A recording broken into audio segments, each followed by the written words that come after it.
am being charged with attempted murder. You're the only man I could ever really depend on. But what is this between us?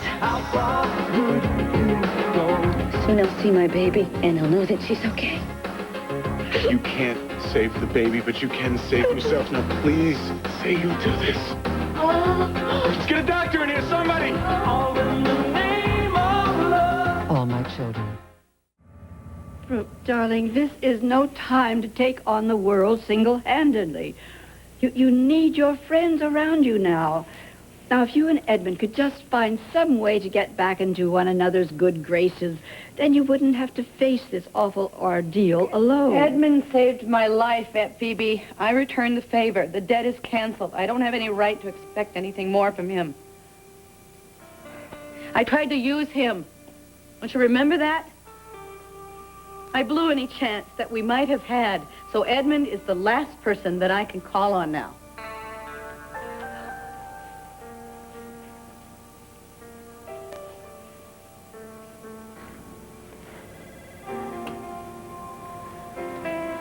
Is Brooke all right? It's still a race against the clock to get her into the hospital.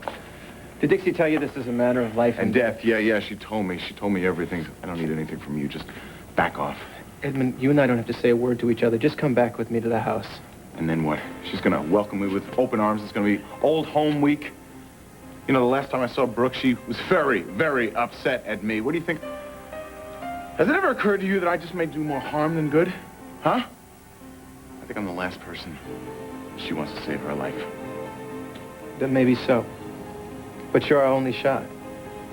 You're the only person in the world that's capable of making Brooke come to her senses. So what's it gonna be? Are you going to go to her? I have to talk to Maria. Now, I'll either be there or I won't. Come on, Dixie.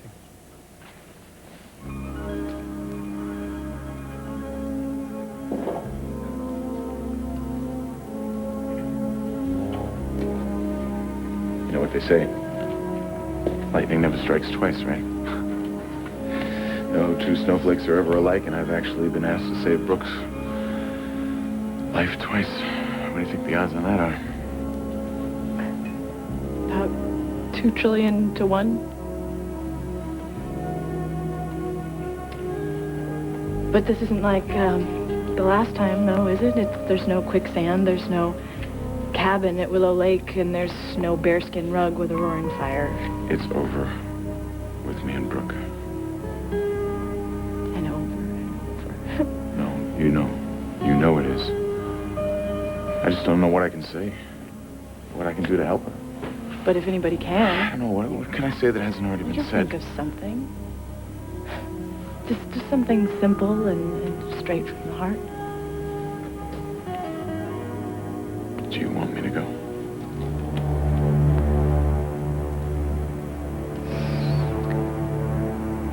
If you are the only one who can reach her, if you are the only one who can save Brooke's life,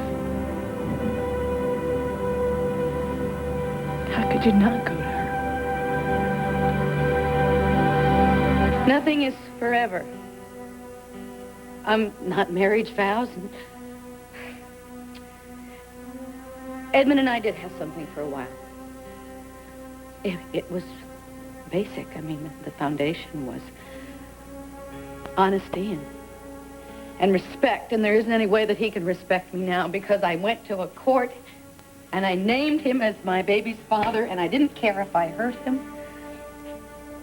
It didn't make any difference to me what effect my pronouncement was going to have on his fiancée.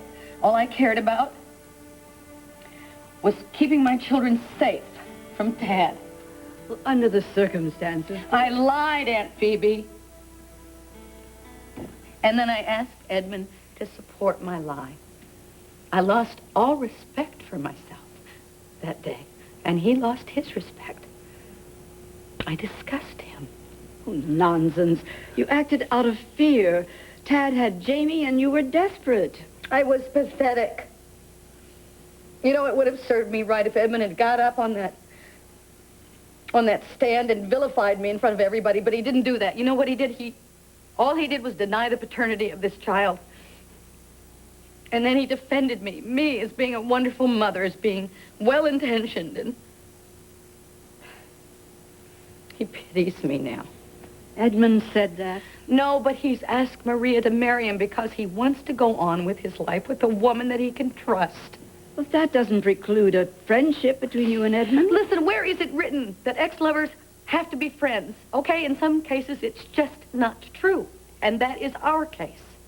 But it doesn't have to be that way if you want it badly enough. That's the myth. If you want something bad enough, you'll get it. In my experience, if you want something, if you really need it with all of your heart and your soul, someone comes along and takes it away from you. So I think the trick is to not want anything, to not need anything. And that's what I intend to do, Aunt Phoebe. I intend to go it alone. I intend to take care of myself and my 2 kids. It doesn't have to be that way, darling. I mean, not so solitary and so alone, so lonely. Better than anyone, Edmund understands what I don't want Edmund's understanding. I don't want anything from Edmund. And I forbid you to mention his name in my presence, ever. You understand that? I overstepped, Brooke. Forget it. I'm sorry. Don't. The subject of Edmund and me is closed. Just leave it. Well, I have upset you, obviously. Upset? Me? I'm under arrest in my own house. Why don't they just take me away? Why don't they put me in jail? Why don't they take away all my rights, if that's the case? I mean, when did this become a police state? When I try to protect my children?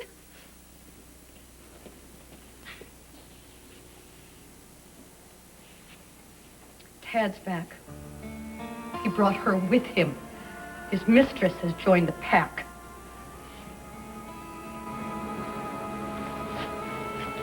Anything new? All quiet. How'd it go with Edmund? Too early to call.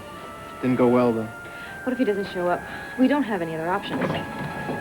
Brooke, you'll catch your death. I want you to call off your dogs now. You brought her with you? The slut is now a card-carrying member of your posse. I guess county cutbacks must be so severe they're deputizing Dixie is here homewreckers now. Is that she cares is that correct? about you, Brooke. She cares about... How dare you talk to me like that? How dare you talk to me like I'm some sort of deposed ruler in the palace during the queen is dead and long live Queen Dixie? I want you, all of you, off my property, now. I'm afraid we can't do that, Brooke. You're under house arrest. House arrest? Don't insult my intelligence, Derek. I'm under surveillance. I can't blow my nose without you filling out a form in triplicate. And I'm not going to submit to your harassment. If I'm under arrest, you put handcuffs on me and you take me to jail. At least then I will have some privacy. You understand what's at stake here? I know this is going to be a tough call.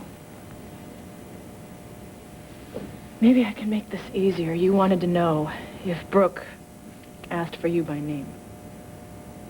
That call that you got at Wildwind was from Brooke, wasn't it? That's your answer. I have to go. I have to. I may not do any good, but I have to give it my best shot. I just can't do nothing. I can't let her die. No, I never thought you could. Okay. Give my regrets to your parents. I will. And I'll call you. I'll call you right after I see Brooke. An hour, 2 hours tops. Okay. All right? No, better yet, I'll come over, okay? Just wait up for me. We'll get past this nightmare. We'll spend the rest of our lives together.